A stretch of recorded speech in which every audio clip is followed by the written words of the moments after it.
اللہم صلی علی سیدنا مولانا محمد وعلی آل سیدنا مولانا محمد وبارک وسلم۔ سب سے پہلے تو یہ فرما دیں کہ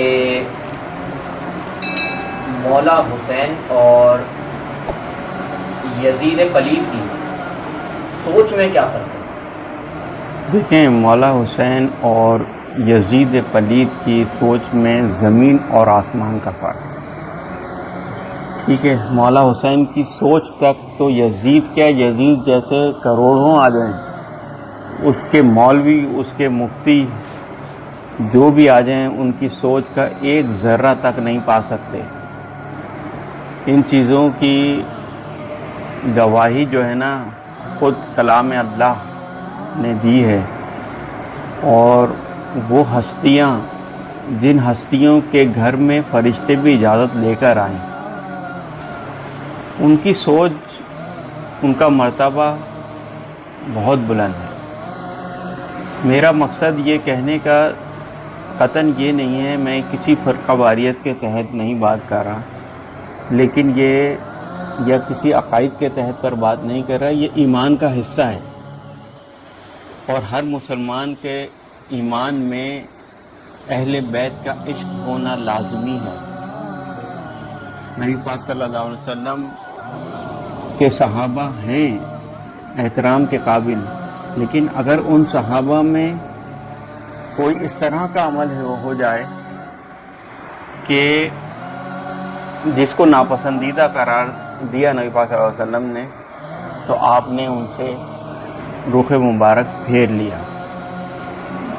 ہم کس طرح ایسے لوگوں کو جنتی ہونے کا کہتے ہیں کہ جی تمام صحابہ جنتی، تمام صحابہ جنتی؟ آپ کون ہوتے ہیں؟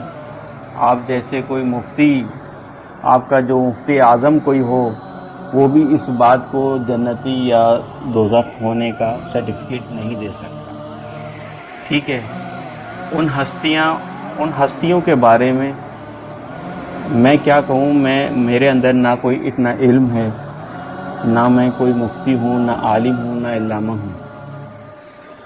ٹھیک ہے، لیکن ایک عشق ہے، ایک عشق رسول، عشق اہل بیت، کہ جس کے تحت، اور آج بھی آپ یہ دیکھ لیں، آج بھی جو ہے نا یہ یزیدیت کی کچھ باقیات موجود ہیں۔ ان میں کس طرح کی باقیات ابھی بھی موجود ہیں کہ اگر ایک مجمع میں 30-40 افراد بیٹھے ہوئے کوئی بیان سن رہے ہوں، اس جگہ آپ خود اندازہ لگا سکتے ہیں کہ اگر کسی وقت پر گفتگو کرتے وقت آپ علی کا نام لے دیں، آپ حسین کا نام لے دیں، تو جس کے دل میں عشق ہوگا، جس کے دل میں ایمان کی حلاوت موجود ہوگی، اس کا تو چہرہ چمک جائے گا۔ اور جس کے دل میں ایمان تو ہوگا برائے نام، لیکن اس کے سامنے جب علی کا نام لیا جائے تو اس طرح اس کا چہرہ آپ کو نظر آئے گا جیسے اس کے چہرے پہ سیاہی پھیل گئی، جیسے کہ اس کے سامنے کوئی بہت ہی ناپسندیدہ گفتگو کر دی آپ نے۔ تو ایسا ایمان ہونے کا فائدہ کیا ہے؟ ایسے ایمان سے تو بہتر وہ لوگ ہیں، وہ کفار ہیں کہ جو آج بھی آپ کسی ہندو مذہب کے ماننے والے کو اگر یہ کہیں کہ حسین، تو وہ ایک تو ادب سے نام لے گا، اور دوسرے یہ کہے گا کہ صرف آپ کے حسین نہیں بلکہ ہمارے بھی حسین۔ تو یہ اس مفتی سے تو لاکھ درجے بہتر وہ ہندو ہوا، وہ کافر ہوا کہ جو حسین کی اہمیت کو جانتا ہے۔ قطع کلامی کی معذرت ہے، میں ایک بات یہ بھی جاننا چاہوں گا، اور ہم یقیناً آج اس موقع پر بیٹھ کر دنیا کو، یا جہاں تک لوگوں میں دیکھتے ہیں، جتنے لوگوں میں سنتے ہیں، ہماری جہاں تک ریچ اور اپروچ ہے، تو ان لوگوں کو بھی ذرا یہ کلیئر ہم کر دیں کہ کچھ لوگوں کا یہ ماننا ہے، بہت چند ہیں تھوڑے سے، جو یہ کہتے ہیں کہ بھائی حسین بھی ٹھیک تھے اور یزید بھی ٹھیک تھا، اور یزید نے تو قتل کرنے کا نہیں کہا تھا، وہ تو کہہ رہے کہ بیعت کرا لو، تو یزید کو وہ اس کیس میں سے باہر نکال دیتے ہیں۔ تو یہ کیسے ہو سکتا ہے کہ بھائی یزید بھی ٹھیک تھا اور حسین بھی ٹھیک تھا، جبکہ دونوں کی بات مختلف تھی، سوچ مختلف تھی، نظریہ مختلف تھا، آگے اس نظریے پر عمل پیرا ہونے کا طریقہ بھی مختلف تھا، تو یزید بھی ٹھیک تھا اور حسین بھی ٹھیک تھا، یہ کیسے ہو سکتا ہے؟ نہیں، یہ تو ناممکن بات ہے۔ اس کی وجہ یہ ہے کہ یہ اتنا اہم معاملہ تھا کہ آپ کے علم میں ہوگا کہ امام علی مقام حج پر تشریف لے گئے، اور اس وقت جب ان کو یہ علم ہوا، اس وقت کوئی میسج یا کوئی ریکارڈنگ یا کوئی ملٹی میڈیا کا کوئی دور نہیں تھا. اس وقت تو صرف یہ تھا نا، کسی نے آ کے ان کو خبر دی کہ امام علی مقام کو پتہ چلا کہ وہاں پر اس طرح کے معاملات ہو گئے، تو آپ نے اس فرض کو ادا کرنے سے بہتر اس فرض کو سمجھا کہ جا کے اس ملعون کا جو ہے اس سے بدلہ لیا جائے، یا اس کو پہلے سمجھایا جائے. اگر اس کی سمجھ میں نہیں آتی ہے تو پھر جو ہے جو معاملات ہیں اس کیس میں سے مطلب کی عدالت میں روز مشہور یہ فیصلہ ہونا ہے کہ امام حسین جو جنتی نوجوانوں کے سردار ہوں گے، تو کہتے ہیں کہ وہ قتل تو جو ہے وہ شمر نے کیا تھا، اور ابن زیاد نے جو وہ چھڑی ماری تھی اور یہ کیا تھا، وہ اس میں سے یزید کو نکالنے کی کوشش کرتے ہیں. کس طرح یزید کو نکالنے کی ان کی سازش ناکام ہے آج، اور کیسے ہم اس یزید کو اس کیس میں بنا کر رکھیں گے کہ یزید کا بھی قصور تھا، یزید کے قصور کو کیسے ثابت کریں گے؟ بے شک قصور تھا. دیکھیں، ایک ملک کا سربراہ کوئی ہوتا ہے نا، اگر ملک کی رعایا میں کوئی غلط کام ہو رہا ہوتا ہے تو اس کو روکنا اہل علم کا فرض ہے، اور پھر بھی نہیں روک پائے، اور اگر کوئی اس طرح کا جرم ہوا تو پھر اس کے سر لازمی آئے گا، چاہے وہ اپنے آپ کو اس سے مبرہ قرار دے کہ نہیں میں نے تو نہیں کہا. یہ تو منافقوں کی علامت ہے نا. منافقوں کی یہ علامت ہے کہ وہ کوئی کام کرنے کے بعد جب دیکھتے ہیں کہ ان کی گوٹ پھنس رہی تو فوراً اس سے مبرہ ہونے کی کوشش کرتے ہیں کہ نہیں میں تو ایسا نہیں چاہتا تھا. یہ تو اس ملعون کی منافقت کا منہ بولتا ثبوت ہے. اور جو لوگ اس پہ متفق ہیں کہ یزید تو بے قصور تھا، تو اس کا مطلب ہے وہ خود بھی قصوروار اس میں شامل ہے.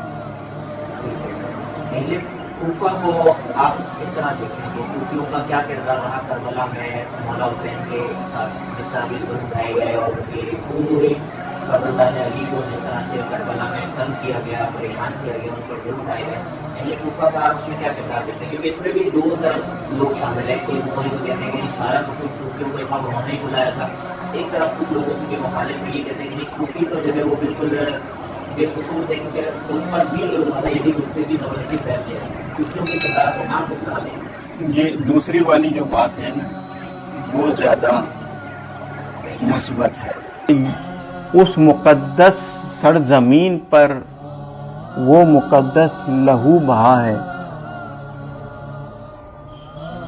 کہ جس لہو کی حیثیت، اس کی قیمت کعبے کی حرمت سے بڑھ کر ہے. اس سے زیادہ اور کچھ نہیں کہہ سکتے. وہ سنا دیں اس کو، ہمارے ہیں حسین والا، ہر قوم کا ہے، وہ سنا دیں. ہاں، میں تو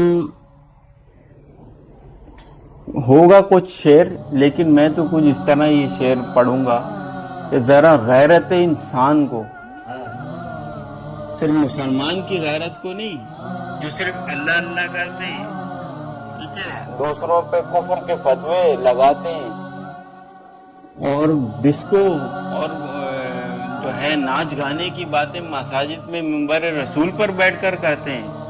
میں صرف ان کی بات نہیں کر رہا، میں ہر انسان کی بات کر رہا ہوں. ذرا غیرت انسان کو بیدار تو ہو لے، پھر تو ہر قوم پکارے گی ہمارے ہی حسین. ہر ذی ایمان، ہر وہ شخص جس نے کلمہ پڑھا، جس نے اپنی زبان سے ادا کیا لا الہ الا اللہ محمد رسول اللہ صلی اللہ علیہ وسلم، جب تک وہ اہل بیت کی محبت اپنے دل میں ایمان کے ساتھ نہیں رکھے گا، وہ مسلمان کہلانے کے حقدار نہیں ہے. چاہے جتنا بڑا مفتی ہو، چاہے جتنا بڑا عالم دین بننے کی کوشش کرے، وہ صرف عالم دین اس طرح کا ہوگا جس طرح کا ابلیس تھا، کہ جس نے اللہ کے حکم کو اپنی ہٹ دھرمی میں نہیں مانا.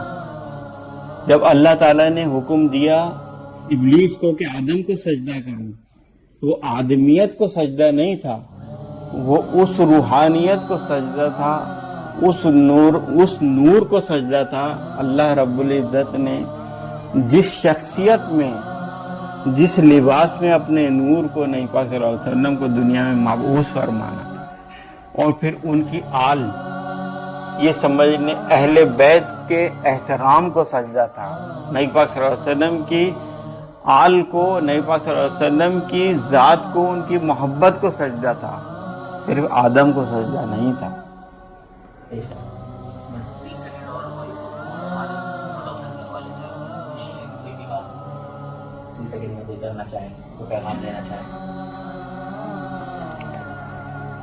بس یہی ہے کہ دیکھیں کربلا کا جو واقعہ ہے نا، اس کو اگر تھوڑا سا ہم اپنے دل پر اس کو غالب کر کے سوچیں، ایک مثال کے طور پہ ایک چھوٹی سی مثال لے لیں۔ ہمارے گھر میں کوئی شخص بے دردی سے قتل کر دیا جاتا ہے، مثال کے طور پر کوئی رشتہ دار ہے، کوئی بھائی ہے، کوئی کزن ہے، جس کو باہر کچھ لوگوں نے بے دردی سے قتل کر دیا۔ ہم ساری زندگی اس کا غم اپنے دل سے بھلا نہیں سکتے۔ تمہیں تمہارے ماں باپ، تمہارے اہل و عیال کی محبت سے بڑھ کر میری محبت تمہارے دل میں شامل نہ ہو۔ یعنی نبی پاک صلی اللہ علیہ وسلم کی محبت کا مقصد یہ ہے کہ اہل بیت کی محبت، آپ کے گھرانے کی محبت، اس گھرانے کی کہ ایک بار نبی پاک صلی اللہ علیہ وسلم اپنی چادر مبارک، جس کو کملی کہا کرتے تھے، وہ کملی اوڑھے ہوئے، جس میں حضرت مولا علی مشکل کشا کو ساتھ بٹھایا ہوا، فاطمہ الزہرا صاحبزادی کو ساتھ بٹھایا ہوا، اپنے دونوں شہزادوں کو امام حسن امام حسین کو ساتھ بٹھایا ہوا، اور آپ نے فرمایا یہ ہیں پنجتن پاک، پنجتن پاک۔ تو اس لیے پنجتن پاک کا اگر دل میں احترام اور محبت اور ان سے انسیت نہیں ہے تو آپ کا کلمہ پڑھنے کا کوئی مقصد نہیں ہے رہتا، ٹھیک ہے۔ اس لیے مولا حسین کی محبت قائم رکھیں اور اہل بیت کی محبت اپنا ایمان کا حصہ بنائیں۔ اللہ تعالیٰ کو آپ کے سجدوں کی ضرورت نہیں ہے، اس کی عبادت کے لیے اس کے فرشتے بہت ہیں۔ آپ کیا سجدہ کریں گے، اس کی عبادت، اس کے سجدوں کے لیے یہ حجر و شجر بہت ہیں۔ اللہ تعالیٰ نے اپنے بندوں کی، اپنے محبوب بندوں کی محبت کے لیے آپ کو پیدا کیا۔ مولانا طارق جمیل کا ایک مرتبہ بیان میں سن رہا تھا، تو انہوں نے فرمایا، نبی صلی اللہ علیہ وسلم نے فرمایا ہے کہ ان سے کچھ صحابہ نے سوال کیا، یا رسول اللہ صلی اللہ علیہ وسلم نماز سب سے بہتر ہے؟ آپ نے فرمایا نہیں۔ دین کا حصہ، دین میں نماز سب سے بہتر ہے؟ آپ نے فرمایا نہیں۔ حج سب سے بہتر ہے؟ آپ نے فرمایا نہیں۔ تو کیا بہتر ہے؟ آپ نے فرمایا محبت۔ محبت ایک ایسا عمل ہے کہ جو آپ محبت کے ساتھ اگر عبادت کریں گے تو آپ کو اس کا لطف اور اس کا مزہ ہی کچھ اور ہوگا۔ اس لیے اہل بیت سے محبت رکھیں، اپنے بچوں کو محبت کا درس دیں۔